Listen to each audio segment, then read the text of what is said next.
எனக்கு ஒரு நல்ல குடும்பம் தெரியும். அந்த குடும்பத்தில் இருக்கிற அவங்க நல்ல ஜாப்ல இருந்தாங்க.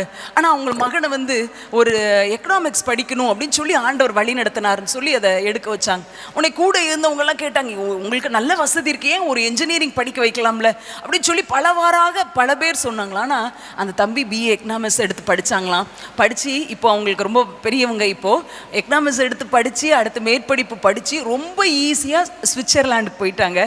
சுவிட்சர்லாண்டில் ஸ்விஸ் பேங்க்கில் இன்றைக்கி பெரிய ஒரு பதவியில் இருக்கிறாங்க. ஹல்லேலூயா. உண்மையாங்க, நம்ம எடுக்கிற படிப்போ நம்ம எடுத்த பிள்ளைங்களுக்காக கொடுக்குற கோர்ஸோ இல்லை.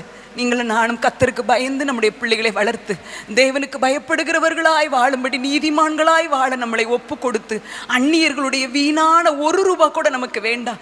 விதவைகள் படுகிற கஷ்டத்தில் நம்ம உதவி செய்கிறவங்களாக இருந்து விதவைகள் கண்ணீர் வடிக்கும் போது அவர்கள் கண்ணீரை துடைப்பதற்கு நான் ஏதாவது ஒரு உதவி செய்யலாமா, அவங்களுக்கு ஒரு காரியத்துக்கு நான் என்னதாவது செய்யலாமா. ஒருவேளை நம்ம உறவினர்கள் கூட கணவனை இழந்த ஒரு மனைவி இருக்கிறாங்க, நான் அவங்களுக்கு எந்த விதத்தில் உதவி செய்யலாம், இப்படி யோசித்து யோசித்து ஒரு நீதிமானாய் நம்ம வாழ்ந்துட்டா நம்ம பிள்ளைங்க என்ன படிச்சாலும் ஆண்டவர் ஆசீர்வதிப்பார்.